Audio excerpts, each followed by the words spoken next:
कथा भगवद गीता का सार एवं राधा कृष्ण का गुणगान। राधे राधे। जैसा मित्रम मैं नीतू पांडे यूट्यूब चैनल पर सबका स्वागत करती हूँ। इस प्रसंग का वर्णन श्रीमद् भगवद गीता मिलता है। भगवद गीता के सबसे शुरुआत के अध्याय में इस श्लोक का वर्णन किया गया है। इसमें श्री राधा रानी की भी वंदना की गई है। वैसे भगवद गीता में श्री राधा रानी का कहीं भी उल्लेख नहीं है, लेकिन राधा रानी कहो या उन्हें प्रकृति कहो, प्रकृति के रूप में उन्हें बार बार दर्शाया गया है।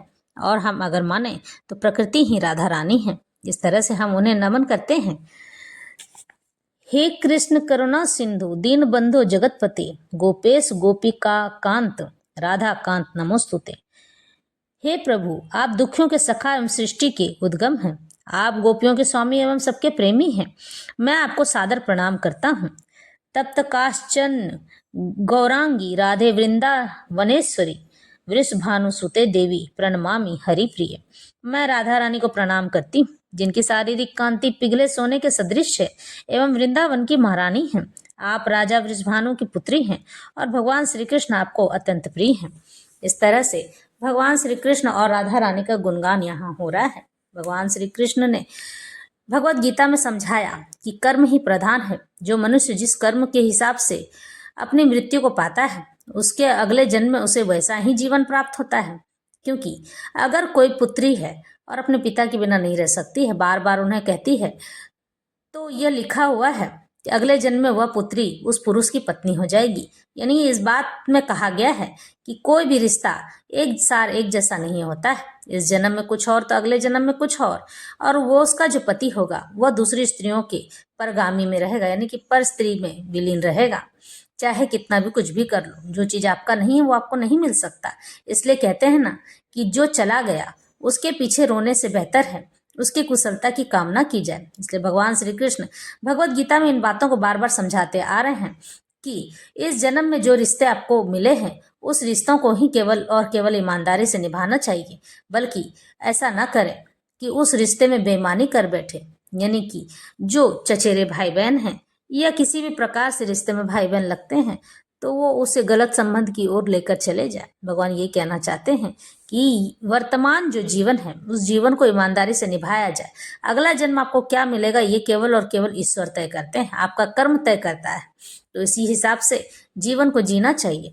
भगवद गीता में कहा गया है कि हे पार्थ अर्जुन, कभी भी किसी भी प्रकार से धर्म के लिए सब कुछ छोड़ा जा सकता है, किंतु सब कुछ के लिए धर्म नहीं छोड़ा जा सकता है। भगवान श्री कृष्ण ने अपनी राधा रानी को, जो उनके प्राणों से भी प्रिय थी, धर्म की स्थापना के लिए उन्हें भी छोड़ दिया। अपने प्रेम को भी छोड़कर चले आए ताकि वह धर्म की स्थापना कर सके। हर वो कार्य किए जिससे कि मर्यादा भंग हो सके, यानी छल और कपट लगाकर वो इस युद्ध को जीतना चाहते थे और जीत भी गए।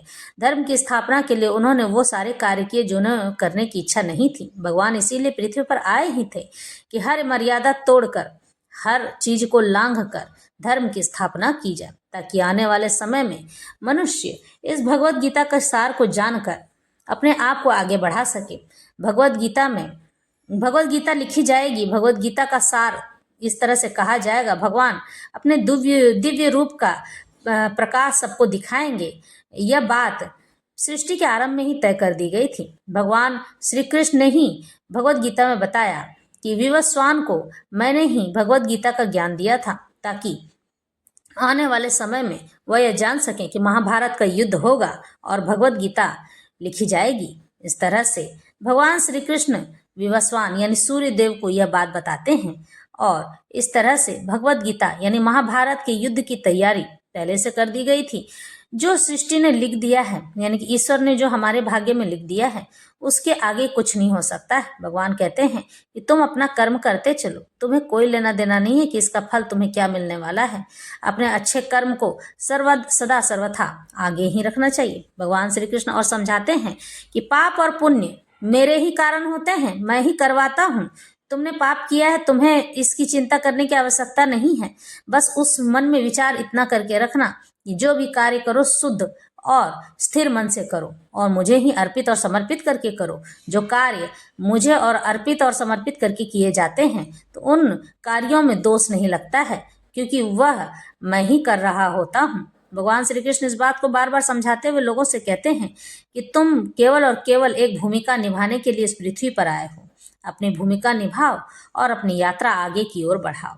ये काम तुम्हारा नहीं है कि तुम्हें उसका क्या प्रतिफल मिलेगा, तुम्हें दंड मिलेगा या पुण्य फल प्राप्त होगा, वो तो मैं देख लूंगा। आने वाले समय में जो भी जैसा भी होगा उसके लिए मैं सब कुछ जानता और समझता हूँ।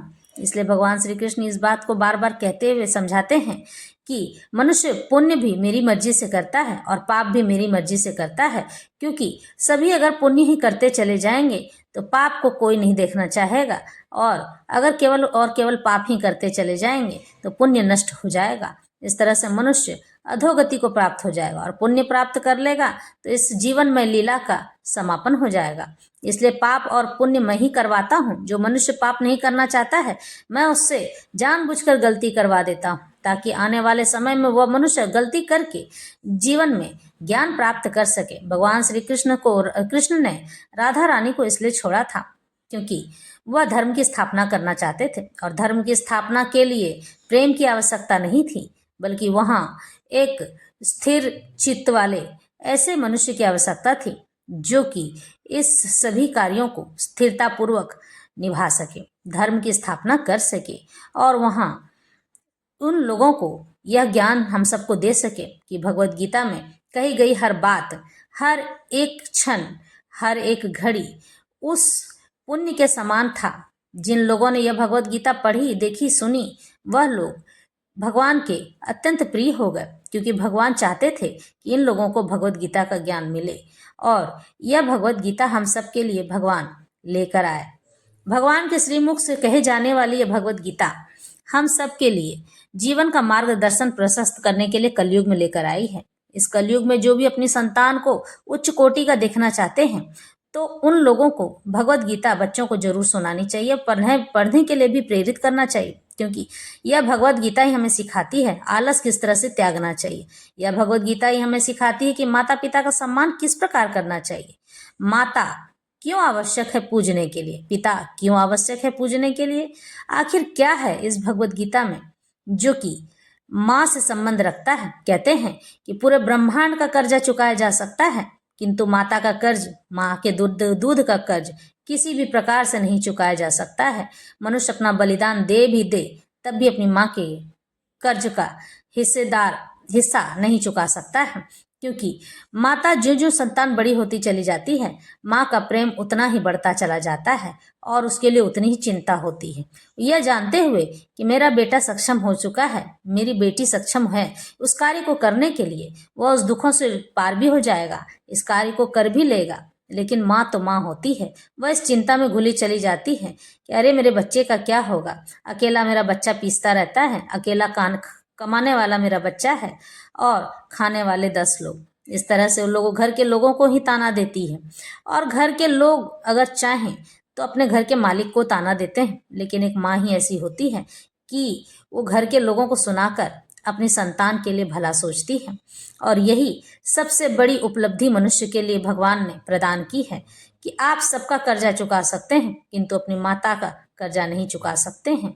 माँ तो रोकर, गिड़गिड़ाकर और बोलकर, दिखाकर अपने प्रेम को व्यक्त कर देती है, लेकिन इसी प्रकार पिता होते हैं। पिता कभी नहीं कहते कि मैं तुमसे प्रेम करता हूँ, न पुत्री से कहते हैं न पुत्र से कहते हैं, न वो जता कर दिखाते हैं, बस एक कार्य करते चले जाते हैं कि मुझे अपनी संतान के लिए धन इकट्ठा करना है, उसकी खुशी के लिए, उसके सभी कार्यों को संपूर्ण करने के लिए, उसके सुख के लिए मुझे धन की आवश्यकता है, और वो कमाते चले जाते हैं।